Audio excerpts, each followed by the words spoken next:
How's it going, everybody? Welcome to Leg Slapper. I'm Casey Cameron, and I'm here today to tell you who will be the person to face John Cena in his last match.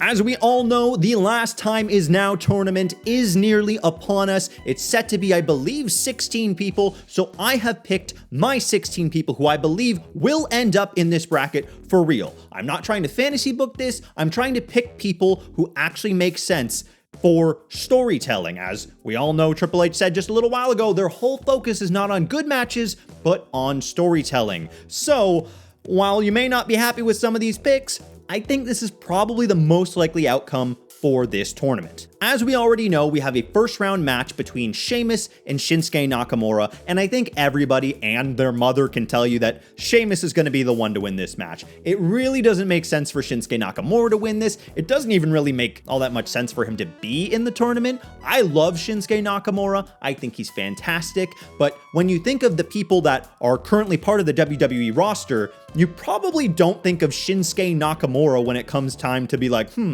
who should be John Cena's final opponent? That is to say, I think Sheamus is going to be the one to win this match. Come out pretty easy, bro kick, 1, 2, 3, probably a banger. And I feel like that will be the trend for Sheamus in this tournament, is banger after banger. So yes, Sheamus will defeat Shinsuke Nakamura and move on to the next round. Now up next, some people might go, whoa, hold on here, because in the next round, I've picked a returning Gunther, who pretty much everybody is predicting will win this tournament, and Matt Cardona, aka Zack Ryder. Yeah, I just think it'd be a lot of fun. I think Matt Cardona's been doing incredible work on the independent scene. He just appeared down in NXT. Obviously, his wife, Chelsea Green, is on SmackDown. So it kind of just makes sense. Bring him in. He had a long history with John Cena, especially when John Cena was kind of in his don't give in to hate era.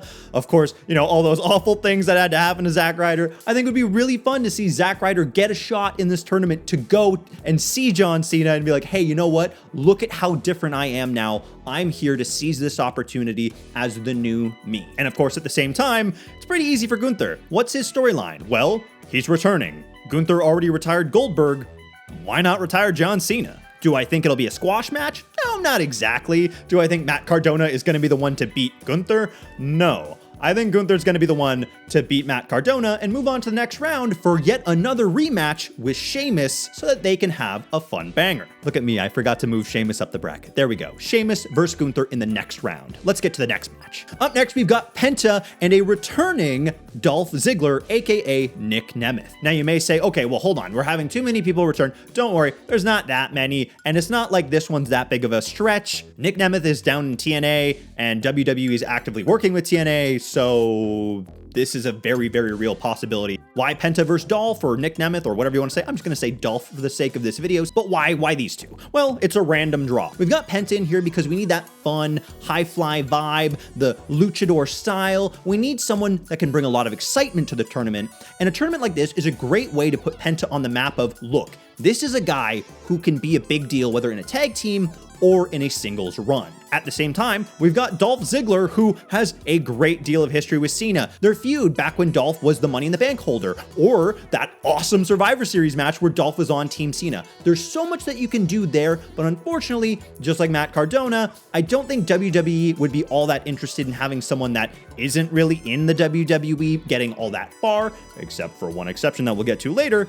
So I'm actually gonna say Penta goes over Dolph Ziggler in what would be an absolutely awesome match. Up next, we have another match that we already know about, Damian Priest versus Rusev. And everybody went, okay, don't get me wrong, I like Rusev, I like Damian Priest. Right now, I don't really like either of them, but Rusev did actually have a pretty good promo on the most recent episode of Raw. And now I know a lot of people will probably go, oh, well, Damian Priest will be the one to advance, right? Wrong, we're gonna have Rusev beat Damian Priest because Damian Priest seems like he's gonna be continuing his feud with Aleister Black, so I have a feeling he'll be meddling in the match, especially if the match happens on Raw, introducing Aleister Black to the Raw audience. This way, we have Rusev moving forward to face Penta, and yes, that is another rematch. No, we don't need another rematch, especially this close for Penta and Rusev, but at this point, this can act as the final match between the two to who will be the one to come out of this and be able to challenge for the Intercontinental Championship once again. Now up next, we have a match that I think a lot of people would be excited for. We have SmackDown's Carmelo Hayes versus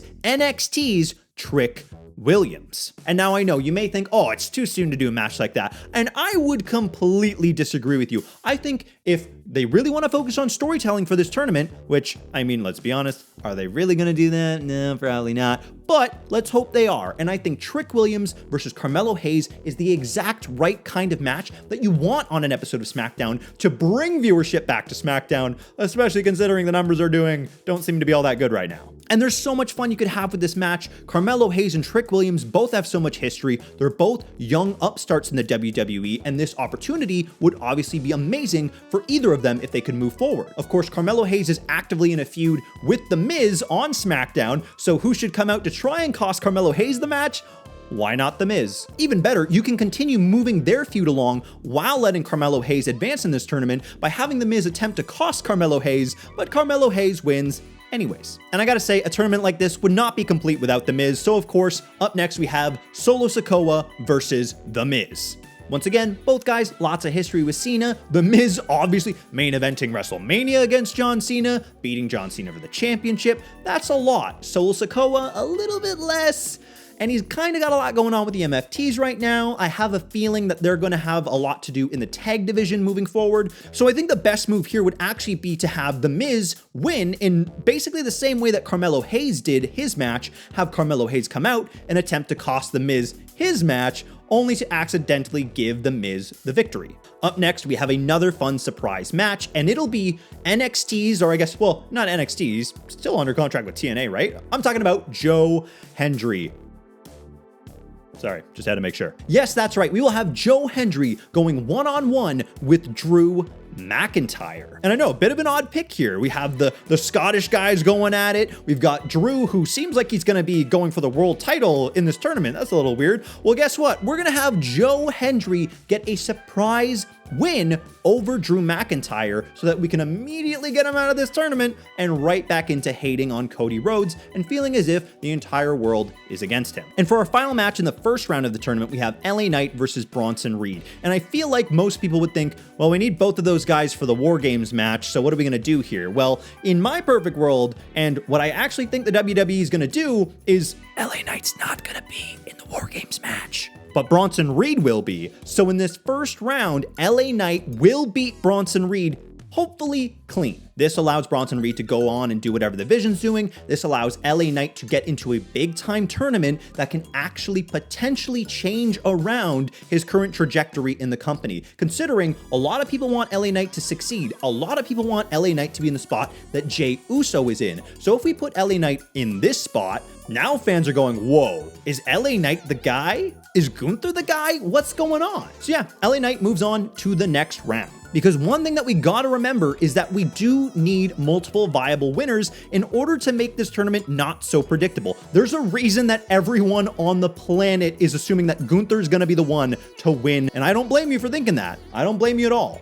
But if we have a guy like LA Knight, we have a guy like Sheamus, we have a guy like Penta, we have a guy like The Miz, all in this tournament, to me, those are all viable options for John Cena's last opponent. But let's get back to the top of the bracket for this next round. We have Sheamus versus Gunther, and oh my God, yes, I did this on purpose because, let's face it, every time they have a match together, it's amazing. I mean, yeah, that's basically the case for Gunther and anybody, but Sheamus needs his bangers. And I think this is another it's a great WrestleMania rematch. It's a great Intercontinental Championship rematch. Obviously, there's no title involved, but the stakes here, you could argue, are a little bit bigger than that. Would Sheamus beat Gunther here? No, of course. Gunther has the momentum of returning from injury, not being seen since he lost his championship, so he at the very least needs a deep run in this tournament. So yes, Gunther will defeat Sheamus and move on to the next round. Okay, well, what about Penta and Rusev? Of course, it's another rematch, one that we've seen a lot lately. We don't need to see it more, but look at me honestly and tell me that WWE would not book it in this way. Obviously, these two guys, a lot of history with each other now.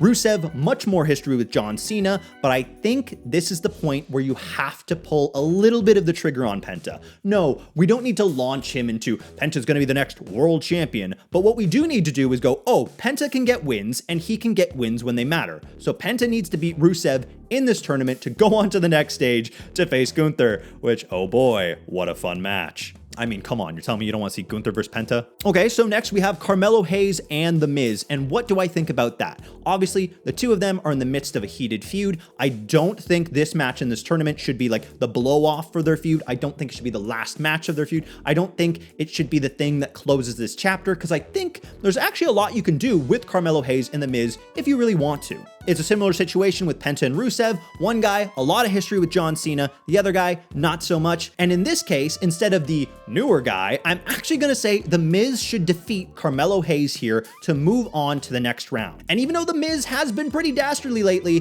I would actually give The Miz the clean win here. I think a lot of these tournament matches should have clean finishes where available, other than when I've specifically said, you know, oh, this person could come out and do something. You want your tournament to look strong, you want the people moving forward to look strong, and there's not too many like chicken shit heels that would be included in this tournament, so we don't need to deal with any of that. So yeah, The Miz beats Carmelo Hayes and moves on to the next round. What about Joe Hendry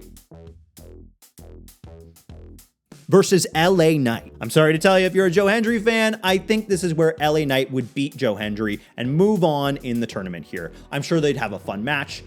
Anytime Joe Hendry comes out, it's fun. Anytime LA Knight comes out, it's fun. And it would be a really cool way to have two big baby faces who get really big babyface reactions from the crowd come out and actually have a fun time, show respect to one another, and actually have a good, heated babyface match. And if you really want to protect Joe Hendry in this match, you really want to keep him safe, you could always have Ethan Page come up from NXT to actually cost him the match. I personally wouldn't do it. I think LA Knight should beat Joe Hendry clean. We've already seen that at WrestleMania when Joe Hendry faced Randy Orton, Joe Hendry losing is fine. He can recover from it, especially when we're taking someone who's at the TNA NXT level, which, let's be honest, WWE presents as lower than the main roster, so it just makes sense for Joe Hendry to lose to LA Knight, who of course is the megastar. Yeah.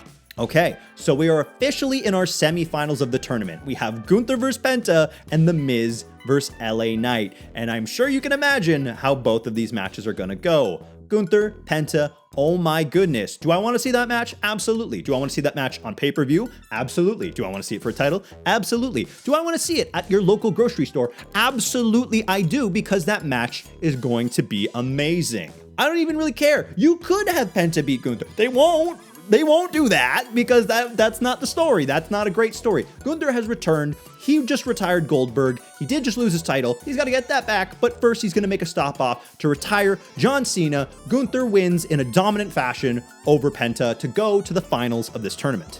Then we have The Miz versus LA Knight, and I think this match has the possibility to be a sneaky match of the year contender if they give it enough time.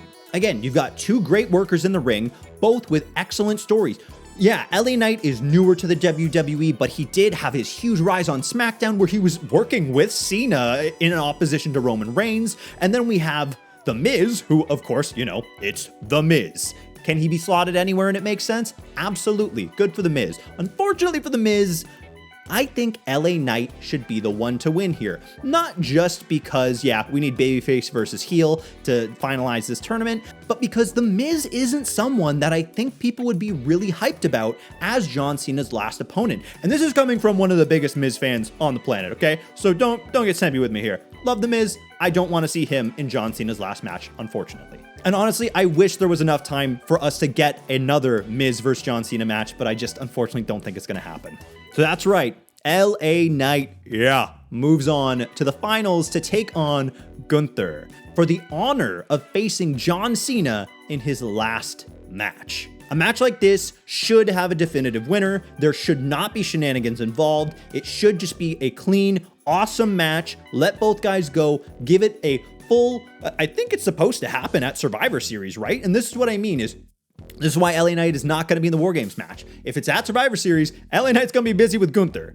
If Gunther's in this, oh my God, we have a mega match that doesn't need a title. Think about how important this match is. This is probably the most important match that will be on that card. And I think there's going to be 2 separate War Games matches on the card. So I think a move like this would be tremendous for Gunther and LA Knight, and you can tell any story you want. It's Gunther coming back, the dominant giant, the absolutely unstoppable juggernaut, walking through the entire competition. The guy that just retired Goldberg is set to retire John Cena. And at the same time, we've got LA Knight, the guy who's been down on his luck. He just can't quite catch a break on the main roster. He's trying to get that shot at the title, and maybe now this is that time. Except it's not. Because I'm like the other 100,000 people who thinks that it makes the most sense to have Gunther walk through this tournament and then go on to face John Cena in his last official match at Saturday night's main event. So yes, I do believe Gunther will be the one to win this tournament. Do I think that Gunther should win clean? Yes. Would I care if there were shenanigans and he was able to beat LA Knight by cheating somehow? No, not really. That does protect LA Knight, and I think that's good. But I think that you can tell more story with LA Knight moving forward out of this tournament. I think you can tell more story with every single guy I placed in this tournament after the tournament is done, specifically because they were a part of it. And isn't that what you want when you have to do storytelling for so many people? Storytelling is not that hard, WWE. It's really not. But right now, the writers make it look like it's really hard. So yeah, sometimes you just do the easy thing. Gunther is the easy thing. His last match with John Cena, he'll probably wrestle John to an excellent final match. And I think that'd be great. And I think Gunther should defeat John Cena to continue his way of retiring greats. And who's up next that's near the end of their career? Yeah, I mean, I know we all want to see Dom up against Ray, and I'm sure we will see Dom up against Ray, but Gunther retiring Ray instead of Dom? Think of the heat. Think of the heat. And if Dom's ever a babyface going up against Gunther, well, there you go. The story writes itself. It all writes itself. This is art, man. This is beautiful. I love a good tournament. I hope you're excited for this tournament. We're going to find out probably, I think tomorrow on SmackDown, we're probably going to find out some more picks. So I'll find out if I'm absolutely wrong literally tomorrow. But let me know what you think of this bracket. Let me know who you think I missed out on that should be in it. I know I didn't include Dom, whatever. I don't think Dom needs to be in the tournament. I don't really want to see Dom versus John Cena. And I know people want John to have the IC title, blah, blah, blah, blah. Whatever, who cares? He doesn't need every accolade under the sun. Let's just get John to his last match. Let's make it fun. I'm hoping that with John's 4 last appearances, we get 4 more matches for John Cena. I know that's wishful thinking. That's what I'm hoping for. And I mean, come on, you're probably hoping for it too, right? But anyways, that's what I think. Gunther will be the one to retire John Cena. He will be the victor of the Last Time Is Now tournament. Yeah, let me know what you think. I've been Casey Cameron. Thank you so much for watching, and I will see you in the next one. And no, it won't be as long a wait as the last time, I promise.